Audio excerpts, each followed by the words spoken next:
We have profound financial illiteracy when it comes to investing in the innovation economy. We need to fix all of these things. You have got somewhere. By New Palo Alto, we're talking about an innovation cluster that after old Palo Alto, the Bay Area, is the second biggest innovation cluster globally in terms of venture capital, in terms of startups. We want to be a different Silicon Valley. Britain supposedly is broken, many argue. But there's one area where Britain is unambiguously not broken: the British innovation economy. The incredible numbers of so-called scale-ups, fast-growing young companies that are growing fast, or scaling, that innovation economy has created, and the new investment industry, venture capital, that's supporting them.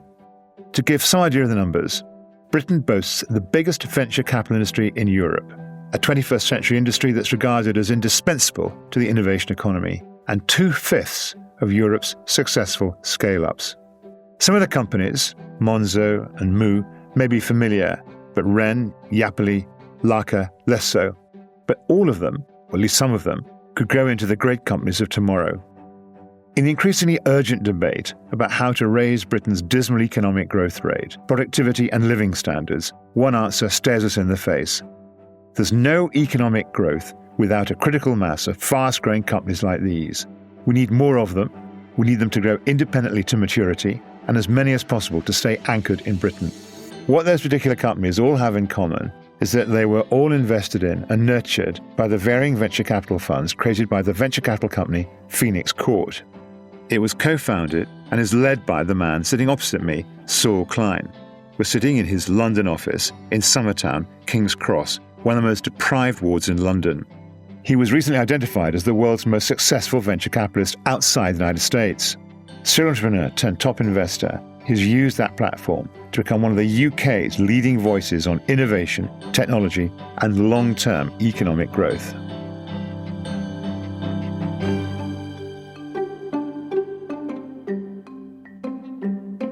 Saul, welcome to the We Society podcast. Do you recognize that introduction, and in particular, the description of venture capital? Well, thank you first for having me. And yeah, I think having grown up metaphorically in Silicon Valley in the 90s. When you say metaphorically, what do you mean? I was born in South Africa. I grew up in the UK, but professionally, I grew up in Silicon Valley in the 90s. And so I absolutely recognize the fact that venture capital is the growth engine that has put America certainly dominated the global economy over the last 50 to 60 years. So the idea that Britain... I think all the famous Mag 7 were venture capital backed. Yeah, if you look at the 10 biggest companies in the world today, 7 or 8 of the 10 were venture backed and didn't exist 50 years ago. So I think what's incredible about the economy that we've been living in, even for the last 20 to 30 years, is that it's an economy that is based on venture capital. It's an economy that is based on innovation. What is incredible about Britain, in spite of so many of the challenges that we have, is that we have the world's third best, by any measure, innovation economy after the US and China. It's not widely known. And I should declare my outset of this discussion that, and you're one of the kind of 7 companies that backed the growth trilogy run by the Personal Company, which I became kind of aware of this myself. I was unaware of it until then. Here you are. You're the most successful venture capitalist outside the United States, and hardly anybody knows about you or the industry or about the innovation economy. Presumably you've made a significant amount of money, but how much of that has gone to British funds who invested in you? Well, there are lots of different questions there. So, let's start with, why does no one understand the role that venture capital plays in economic growth? I remember doing a piece in maybe 2010 with Jonathan Moule, who wrote a piece for the FT Weekend magazine, where he followed me for a week.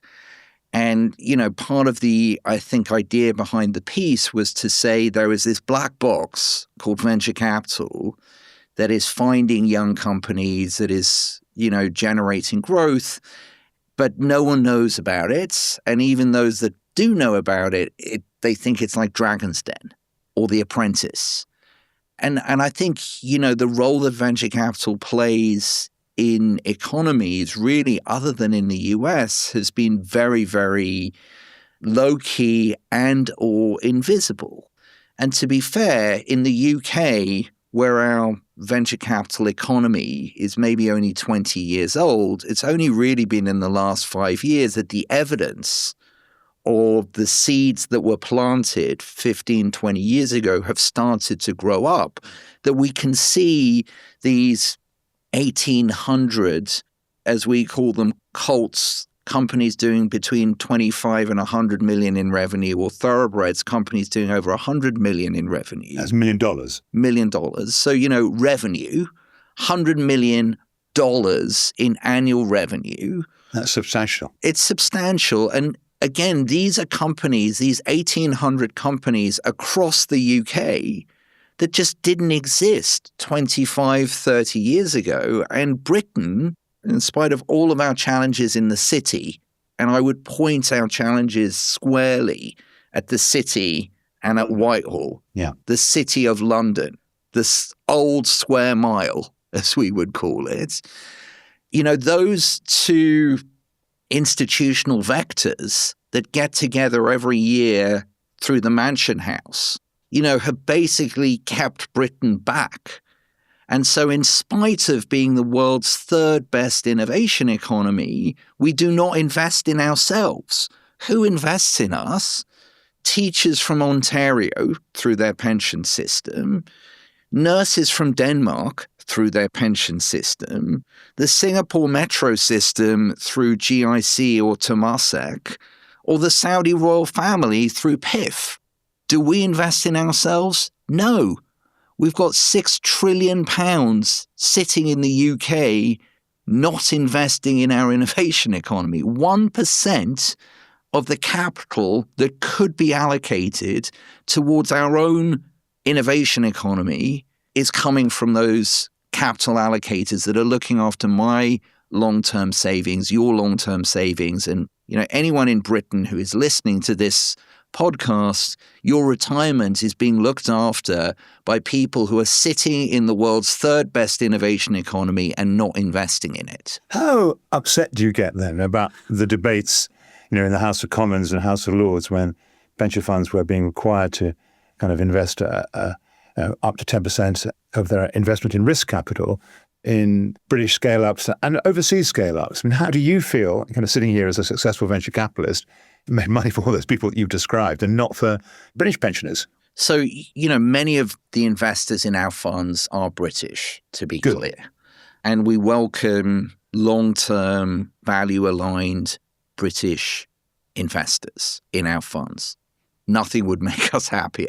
However, I'm saying at an institutional level, our funds, make up tiny, tiny, tiny percentage of what could be allocated domestically. And I think, all of the data demonstrates, and I've been on the Prime Minister's Council for Science and Technology for 6 years now, which I think so far 4 Prime Ministers, 6 Chancellors, 8 Science Ministers. We made the case in 2021, it's on Gov UK, being in a liberal democracy, all of the independent advice that the Council for Science and Technology provides to the Prime Minister and other cabinet ministers is publicly available on our websites, government websites. We made the case and we said, look, we've got an incredible innovation economy. Our pension funds are too small. We don't have scaled up sovereign wealth vehicles. We don't have a private to public pathway for the London Stock Exchange. We have profound illiteracy, financial illiteracy when it comes to investing in the innovation economy. We need to fix all of these things. I would say... You've got somewhere. You have got somewhere. Well, we have got somewhere. Glass half full, 5 years later, actually, the pensions minister, not just the Labour pensions minister, but the previous Conservative pensions minister were consolidating pension funds. Previous Conservative Chancellor, now Labour Chancellor, through the Mansion House Compact, now through, doubling the commit with the Just explain the Mansion House Compact. So the Mansion House Compact was an initiative actually pioneered by Sir Nick Lyons, who is the chair of Standard Life, used to be Phoenix Group. When Sir Nick Lyons was the mayor of the City of London, he brought together 2 or 3 years ago different key stakeholders from the city: Phoenix, Aviva, M&G, L&G, and Schroders. And collectively, they said, we will commit 5% of our assets under management to invest in the innovation economy broadly by 2030. When Rachel Reeves became Chancellor, she secured a doubling of what Jeremy Hunt had at 5% to 10%, and actually supported the British Business Bank that is chaired by Stephen Welton, great CEO with Louis Bacon, to help pension funds be more comfortable allocating capital to the innovation economy, created the British Growth Partnership, which is the first time the FCA, the financial regulator, has allowed a arm's length body of the government, the British Business Bank, to manage third-party capital, because previously it had only been able to manage treasury funds. I would argue, and then with the Regulatory Innovation Office that Patrick Mallance, has led on, and we are now at a point actually where we understand domestically that we need to channel capital and be more progressive from a regulatory point of view to support this world-class innovation economy. So if you're asking me, will funds meaningfully start to flow by 2030 or maybe 2035, I would say absolutely. If you ask me, are they flowing today? The answer is no, other than from two sources: M&G with their Catalyst program, and to a greater or lesser extent, the British Business Bank, especially now the Sovereign AI unit has come about.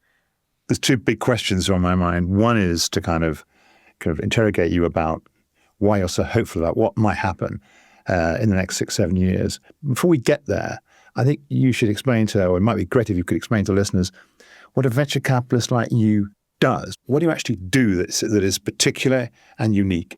So, as a English literature graduate investing in science, engineering, and technology for the last 33 years, I would describe what we do very simply as we invest in practical science fiction. What do I mean by that? When people present us with an idea, it's often a blank piece of paper and their thoughts, it sounds like science fiction. It sounds like this is crazy, it's never going to happen, and if it does happen, it may happen 20 years from now.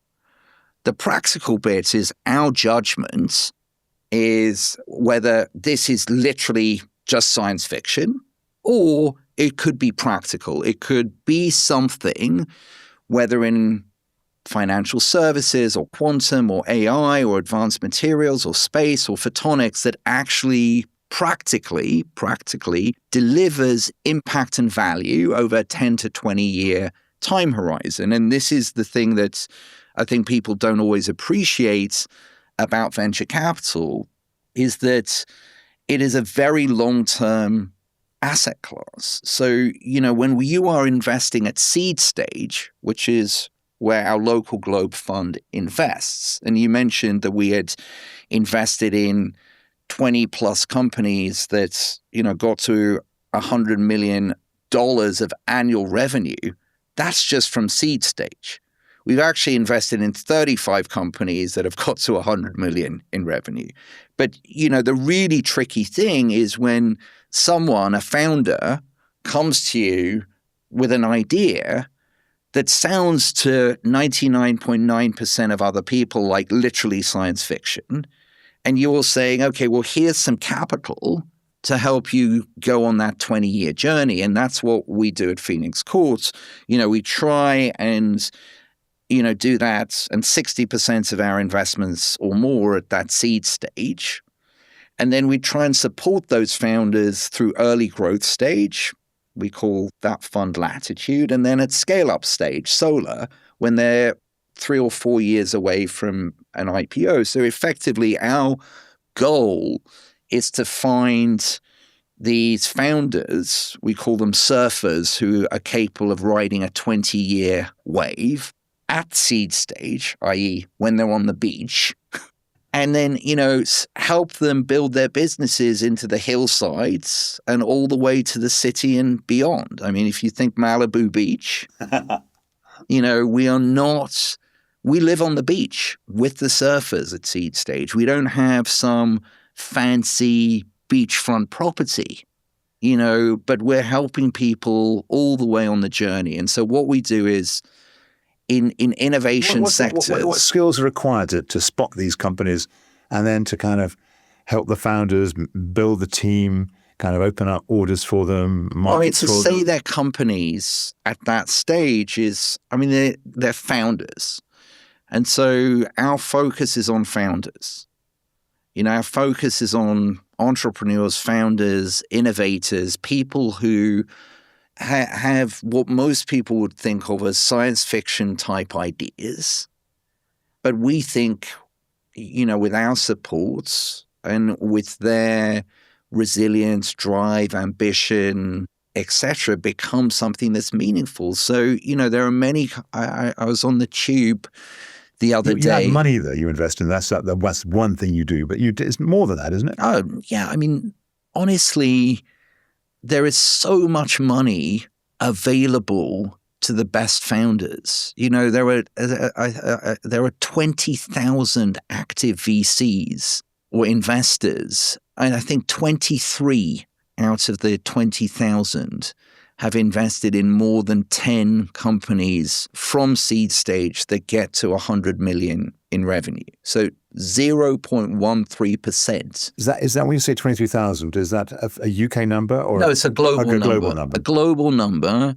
There are 23 out of 20,000. 0.13 funds have invested in more than 10 companies that reach that 100 million revenue status from the beach, from seed stage. If you're doing that, and we're one of those 23 globally, so, to consistently pick what in venture capital, and Sebastian Malaby's written a great book on this called The Power Law, but these power law outcomes is extremely, extremely rare. And so it's not just about money, it's about, the network, the support in terms of opening up new markets, access to follow-on capital. Just today, if I'm looking at the pipeline of follow-on investments in our portfolio over the next 90 days, there's $2 billion of interest in our portfolio following us over the next 90 days. So one of the things we're working with the 10 or 15 companies who have all of that money coming at inbound interest is like, well, who should you take the money from? Who are the most strategic people to give that money to you? Because again, money is not the issue for these great companies. The great issue is like long-term shared value investors. What they would say in the Bay Area is smart money. The glass half empty part of the 6 trillion is not that it's not here in the UK. It's just that it's a long way today from being smart money. So even when and if the money comes in the next 5 years, still the best founders and the best funds will struggle to take that money domestically because it's not as sophisticated, it's not as value add, quite frankly, as Canadian, Australian, Singaporean, Danish, German, French, Japanese, Korean, dare I even say American. There's lots of things to follow up here. My mind is racing as I hear you speak. Vital that these companies that we've got. The number is at least 800. It's 1,800, Will, is the new data. And we can beat it up as much as you like over the next 3 to 6 months. And you can we can squeeze the growth rates down, but there are 1,800 companies. It's an incredible that number. that have been venture-backed, just venture-backed, that have passed that 25 million a year revenue threshold. And as you know, because we've discussed it, it's across the UK. They're more in Leeds than in Cambridge. They're more in Manchester than in Oxford. That's one of the things that's striking about this, is that actually there's 1,800 companies are all over the country. I mean, they're a potential kind of way of rejuvenating the economy. Not just in London and the southeast, which is always the story, but actually everywhere. Yeah. It's kind of such a kind of optimistic and kind of tantalizing prospect. How many of these do you think realistically will get to kind of independent maturity and be substantial companies? Over the last kind of 15 years, at least 1,700 of such companies have actually been bought and sold overseas, mainly to the Americans. We estimate it could be as much as £1 trillion worth of velocity economic value. Some had to go to America because that's where the markets were and the growth was, but many didn't. I mean, what's your reflect on that for me? I think we've discussed this. My reflection is that, and there's a great book called Vassal State that sort of lays out how since the 40s, really, the US has sort of economically hollowed out. I'm not saying this is mean or intentional, the British economy. So in all sectors of the British economy, media, retail, everything, even first folios of Shakespeare, it's all US owned. If you go to the Folger Shakespeare Library, which is about half a mile from the White House, and Folger was one of, I guess, kind of Carnegie or Rockefeller's COO, basically 70% of the world's first folios of Shakespeare are there. It's the greatest collection of medieval, pre-Renaissance British English literature there. And why? Because in the 1920s, between the wars, on grand tours, people came shopping in Europe. Why is Leeds Castle owned by an American? Because we've basically been selling our assets for over 100 years. So I don't think, there's anything new in that. What I think is really interesting, and I think, someone we both know, Michelle Osterman, actually... the former chief executive of the Pension Protection Fund. One of the things that Michelle said, which I think has been a light bulb for me, when the capital is not domestic, but not American, i.e. when it's Canadian, when it's Australian, when it's Singaporean, when it's Japanese, when it's Korean, even when it's German, French, Danish, no one is moving from the UK. So I think, actually it's quite nuanced. I think Americans tend to try move companies, whereas everyone else I've mentioned are very happy, not just to keep investing here. And to be fair, if you look at Google, if you look at Amazon, if you look at Accenture, if you look at IBM, if you look at Cisco, all of these people employ tens of thousands of people in the UK. They pay meaningful taxes. Demis would not have had the investment. Demis has to be. Demis at DeepMind would not have had the investment he needed to sort of, not just build one of the great AI companies in the world with DeepMind, but now spin out with Isomorphic without the long-term capital investment of an American business. He's hoping Isomorphic will be Britain's first $1 trillion company. I guess what I'm saying is that what do we mean by Britain's company? So are these companies employing British people? Yes.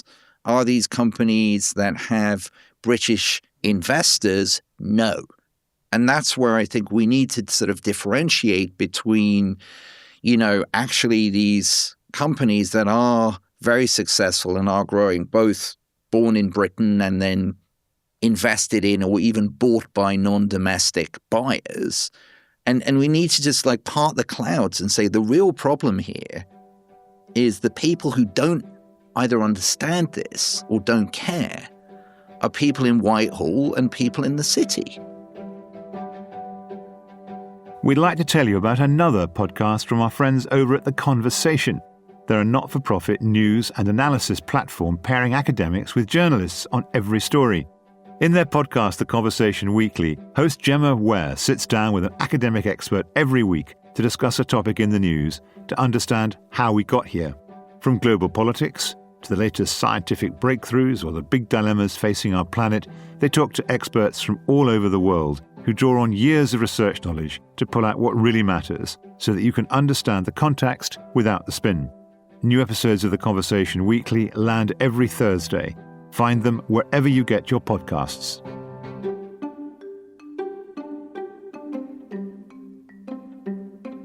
Now, you've worked in Whitehall, Council of Science and Technology, and you know the city well. I mean, there's some, you've got some city money. I don't really know the city well. Well, you've got some city investors. Rounding errors. We'd love, more domestic, as I said, smart money, aligned money. But, we're a business as well. I know that you also think that it's possible for Britain not just to build an innovation economy, but some of these companies are kind of have a different approach to innovation and a different way to how they organize themselves. They're much more inclusive in the way they kind of set themselves up, and the founders think in those terms. I mean, just describe that, because I think it's a very kind of rich vein of your thinking. So, we've talked for 5 or 6 years now, maybe just to kind of be annoying to the Americans, about New Palo Alto. And by New Palo Alto, we're talking about a innovation cluster that, after Old Palo Alto, the Bay Area, is the second biggest innovation cluster globally in terms of venture capital, in terms of startups, in terms of R&D intensity. Many, many inputs go into that. And basically, New Palo Alto is a 5-hour train ride from Somerstown. So it's, north, it's Glasgow, Edinburgh, Leeds, Manchester, etc. West, it's sort of Swansea, Bristol, Exeter. South, it's Southampton. And then across the channel, it's Paris, it's Aachen in Germany, it's the Eindhoven Photonics cluster. And this super cluster, New Palo Alto, is the second best innovation cluster in the world. But when I've spoken to chancellors over the last, decade or more, they're like, oh, when are we going to have our first $1 trillion company? When are we going to be the next Silicon Valley? And my view is we don't want to be the next Silicon Valley. We want to be a different Silicon Valley.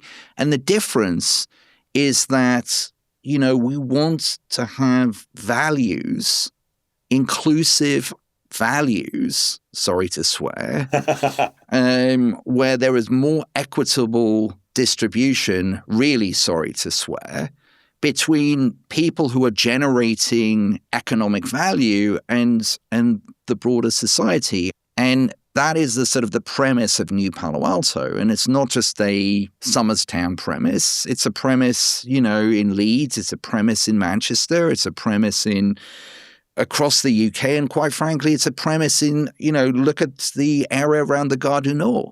Look at the areas. So, there are Somerstowns everywhere. And our principle is that, if you are going to grow economically, it is imperative, even if it's just for sustainability, that you grow inclusively. Inclusive innovation has been a kind of, you've mentioned a number of times during the course of the discussion. Explaining inclusive innovation vividly so people get hold of the idea. So I think the most vivid way for me to sort of explain and understand inclusive innovation is Somerstown, where on one side of the road is the Crick, the British Library, and DeepMind. And on the other side of the road is this incredibly deprived neighborhood. Where we're sitting at the minute. And, this is, Somerstown is a ward within Camden. And the idea that, it's not good enough for us just to innovate in Camden, win Nobel Prizes, have big tech companies, but that innovation has to be shared by the local community and by the local residents. To me, that's how I think of inclusive growth and inclusive innovation. We're looking at it at ward level here in Somerstown, but obviously there are Somerstowns all over the UK. One of the things that impresses me is not just what you're saying, but actually a lot of the founders think similarly. 100%. I've never met a founder that's built something really big. And by really big, I mean in the tens of billions of, that is not motivated by mission. They're missionaries. They are not mercenaries. The people who do this best are the people who are so driven to the mission. They don't care what other people think. I mean, in the UK, a great recent example of this, obviously, is James Dyson, who famously, I think did 50 or 100 revisions and more revisions of a vacuum cleaner that no one thought was worth building because, why would you compete with a generic Hoover? So, the great founders just want to solve a problem that they think is really important. Give me a sense, and give the listeners a sense of what you think needs to happen.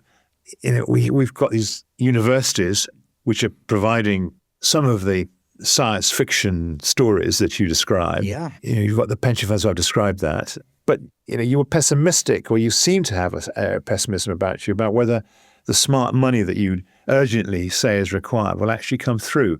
I think it will. Are you going to this podcast on optimistic? No, look, as I said, by 2030, I'm optimistic that more of this domestic capital will start to flow through because the pipes have been laid. Medium term, optimistic, and long term, I'm very optimistic. I'm just saying that we shouldn't kid ourselves that in the next 5 years, the domestic capital is going to flow at scale. And, there isn't a shortcut. I really think building a federation, for want of a better word, of value-aligned, long-term partners, is critical to sort of long-term survival because we're living in a bipolar world between the US and China, and we need friends. And guess what? We've got something that most other people don't have, which is the non-US and the non-Chinese best innovation economy on the planet. That's an asset. Where does all this come from? Where does your as a former English graduate, to kind of get engaged with science fiction, as you described it, and then to go on and insist that it's inclusive? I mear does this spring from? How do you understand yourself? I mean, it's obviously how one understands oneself is a perennial question, but I would say, there are obviously two sort of foundational aspects, I guess, to my identity that have contributed to this. One is being Jewish. And I'd say one of the most fundamental aspects of being Jewish, at least I understand it, is to make a positive contribution to the society that you're in. And then the second is having been born in South Africa, apartheid South Africa, and growing up, for my first 6 years in what was patently an unfair society to the level, not really seen very much in the last 100 years. The idea that that's not okay, and anything you can do to sort of create a more equitable society, I would say those are sort of two identity pillars. And then obviously I have role models, in my parents, in my grandparents, but also probably one of my most fundamental role models is my wife, who is incredibly progressive in terms of how she thinks about inclusivity. She left South Africa later than I did, but she was part of a generation that saw the new constitution in South Africa. And, as a lawyer, albeit as a young lawyer, she really had a front row seat there. And it's so exciting to be in a society where you see that transition from an apartheid state to, a state that probably still has one of the world's most progressive constitutions. And, she is the founder of a charity for refugees and asylum seekers. She did her master's in human rights law at LSE. So, I'm inspired by her as well. Saul Klein, serial entrepreneur, venture capitalist, and thinker. Thank you so much. It's been fascinating. Thank you so much. Thank you. Thank you so much for listening. The We Society is brought to you by the Academy of Social Sciences in association with the Leverhulme Trust and the Nuffield Foundation. I'm Will Hutton, the producer is Emily Finch, and it's a Whistledown production. If you haven't already, please subscribe to the podcast, leave a comment, share with your colleagues and friends. And thank you so much for listening.